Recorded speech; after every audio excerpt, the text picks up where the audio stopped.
नमस्कार, स्वागत है आपका उत्तराखंड की खबरों में और मैं हूं आपके साथ सुमन पाल।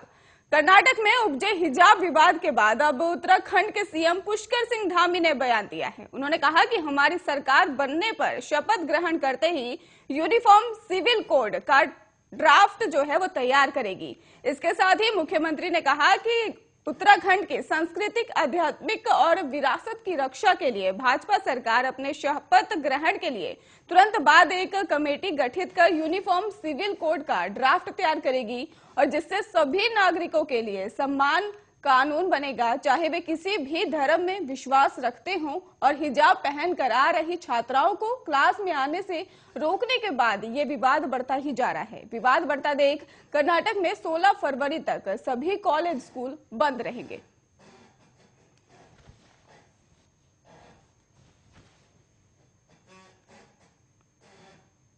देश के पहाड़ी राज्य उत्तराखंड की राजनीति काफी उतार चढ़ाव वाली रही है और यहाँ पर राष्ट्रवाद के नाम पर वोट पड़ जाते हैं और धर्म के नाम पर हार और जीत तय हो जाती है।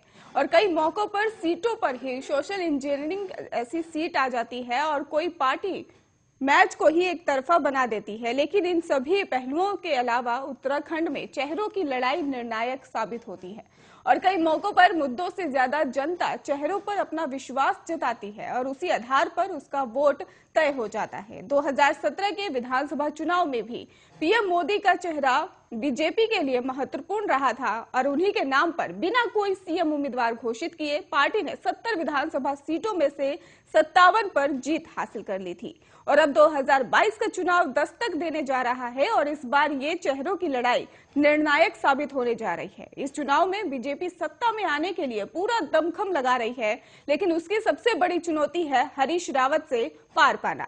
अब कहने तो पहाड़ी राज्य में बीजेपी बनाम कांग्रेस का मुकाबला देखने को मिल रहा है, लेकिन कांग्रेस से ज्यादा मुकाबला हरीश रावत का बीजेपी के साथ दिख रहा है। जो कमाल आपको बता दें, 2017 में ही पीएम मोदी ने अपने चेहरे दम पर ही बीजेपी के लिए कर दिखाया था, वैसा ही कुछ कमाल इस बार ही कांग्रेस हरीश रावत के चेहरे के जरिए करना चाहती है। पार्टी की इस चुनाव में ही रणनीति भी इस ओर साफ इशारा कर रही है।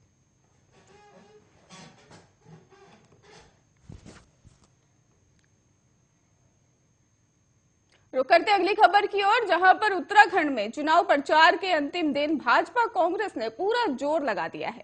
आखिरी दिन उत्तराखंड के कुमाऊं में भाजपा और कांग्रेस के सुरक्ष नेता पहुंचेंगे और आज सीएम धामी के क्षेत्र खटीमा में प्रियंका गांधी पहुंच रही हैं और वहीं पर रुद्रपुर में पीएम मोदी भी पहुंच चुके हैं और खटीमा में प्रियंका गांधी को सुनने के लिए काफी लोग जुट गए।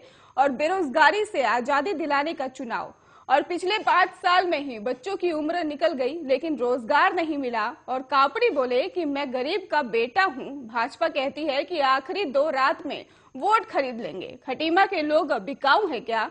और मैं लोगों से पूछना चाहता हूं कि आप गरीब के बेटे का साथ दोगे या नहीं? बताइए कि 5 साल में ही कितने नौजवानों को रोजगार मिला और हाथ उठाइए। सबसे बड़ी समस्या क्या है आपके राज्य में? रोजगार, महंगाई और किसानों की समस्याएं, यही 3 समस्याएं हैं ना। और मुझे बताया है कि सीएम की विधानसभा है और लगा कि विकास हुआ होगा, लेकिन खराब सड़कें बता रही हैं कि 5 साल में यहाँ कुछ नहीं हुआ। खटीमा यूपी से ही लगा हुआ है। मैं आपकी समस्याएं जानती हूँ और आपको गेहूं, गन्ने और धान का सही रेट नहीं मिलता, इसलिए किसानों ने आंदोलन किया। किसान शहीद हो गए, लेकिन किसान परेशान है और किसी ने नहीं पूछा। चुनाव से पहले कानून रद्द कर दिए, मगर जब लोगों ने कहा कि शहीद किसानों के लिए क्या करेंगे, सरकार ने कहा कोई सूची नहीं है।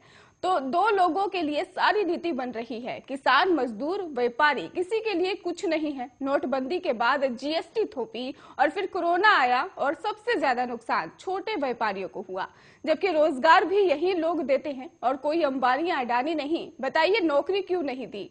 आज महंगाई क्यों है? अगर ये लोग आपके सामने आकर धर्म की बात करते हैं, कैसा धर्म है ये? नेता का धर्म जनता का विकास होता है। अगर इन्होंने आपके लिए काम किया होता तो कोरोना में स्वास्थ्य सुविधा मिलती और रोजगार मिलता। इस प्रदेश में हुनर और संसाधन, मगर रोजगार नहीं। ऐसा क्यों?